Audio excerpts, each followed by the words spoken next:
Here we go, another weekend of 50-point races coming up for Oaks and Derby qualifiers. Let's get into it. We start at Oaklawn Park. We've got the Honeybee. That's coming up. This is Sunday. Sunday.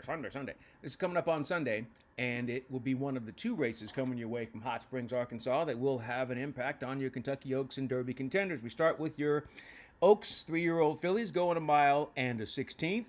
Grade 3 Honeybee, race number 9, 50 points for your winner. Let's get started with, I guess we got to start kind of with the pace scenario, right? So, nickel and dime. This is a runner that I feel like they kind of have to break on top and go for the lead. I don't know if they're the quickest, but they might think they want to sit, but I don't think they have a chance to sit off the pace and beat anyone in the stretch. They have to get the lead if they can. The only problem is the Bob Baffert filly is quicker, and we know how Bob Baffert horses run. They get to the front end and they dare you to go with them. Now, she is the speed of the speed, but she does not have to have the lead. She probably doesn't want the lead, but she'll probably get it anyway, and that'll be a problem for everyone else. However, if any of the other runners, like some sprinters that are stretching out, like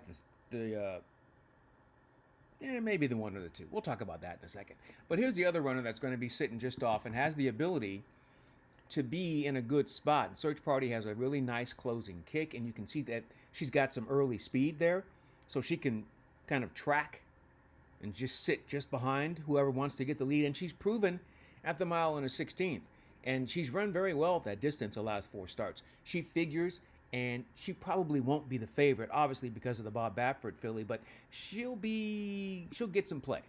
There's no doubt about that. So there's not a tremendous amount of pace, but there's enough pace for some runners in here. And I kind of want to bring your attention to this coming up here right now. So I feel like when we get into the stretch, I really think this runner, Newtown Pike, has the best closing kick. It's now third off the layoff, and I think she's going to be in a great spot.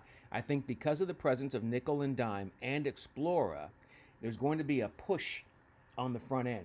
Maybe Sneaky Good with Irad Ortiz, who's stretching out to 2 turns. I wouldn't be surprised if they're forwardly placed, and I wouldn't even be surprised if Take Charge Macy to the inside is a little bit closer than we would expect.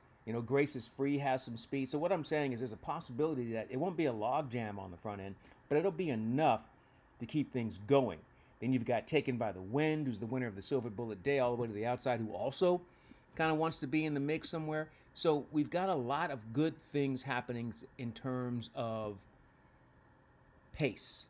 And it could set up beautifully for the one runner who has the best closing kick, just can't quite get the luck. And I think that she will, and we get a great price. We get 10-1 on the morning line for that runner, Newtown Pike.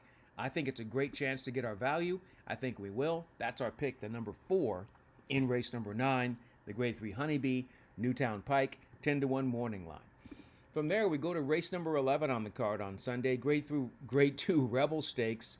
Mile and a 16th is your distance. Once again, your winner gets 50 points. Got a horse that's cross-entered in the Fountain of Youth and the Rebel, and that's Bravaro to the inside. He's going to be scratched here. He's going to stay in Florida and run in that race. He's my pick to win the Fountain of Youth, so we hope he stays there. So now we end up with a field of 9 runners, and in this situation, we do have an interesting pace scenario. Bob Baffert figures, of course. Litmus Test is making the trip, and I think this runner, does not want to be on the front end, but does have the early speed, so could dictate if they all kind of dilly-dally out of the gate. But with the presence of Class President, I don't think they're going to mess around if Class President is indeed there at Oaklawn, and I think that runner will be. So that's part of your pace scenario there with those 2 runners, but that's not where it ends, because you've got a horse coming off the layoff who's probably going to be your favorite, who's the morning line favorite in the form of Blackout Time. So Blackout Time was really highly regarded coming into the Breeders' Cup Juvenile after running behind Ted Knoffrey, and then ended up having to be scratched. The vets scratched the horse before the Breeders' Cup Juvenile. Kenny McPeak, none too pleased, but the horse had to go on the shelf and now is working their way back, had a series of good workouts, and now going to make the debut. I think that Blackout Time might be a little keen on the front end, meaning a little eager to go. And that kind of will muddy up the pace situation with a horse that's keen to go off the layoff, but off the layoff won't have the fitness to carry it all the way around. So I think Blackout Time might get cooked early on. Soldier and Diplomat, also a runner that has some speed, but you see they sat just off the pace in the Grade 3 Southwest last time out. I would expect them to try the exact same tactic and sit just off the situation and see what kind of move they can make in the stretch. And then there is the runner that blew past them all in the Grade 3 Southwest, came from pretty much last and then just ran them down. You could see that they were full of horse, turning for home, kind of behind a wall of horses, slid all the way to the outside and just cruised right past everyone else. Silent Tactic figures again coming up this weekend. I don't know if she can sit back there and do that again, or if she even have enough of a pace scenario to set that run up. But I think she'll make her move. The question is she good enough to continue to do that, to give up lengths and then run past all the runners in the stretch? I don't know.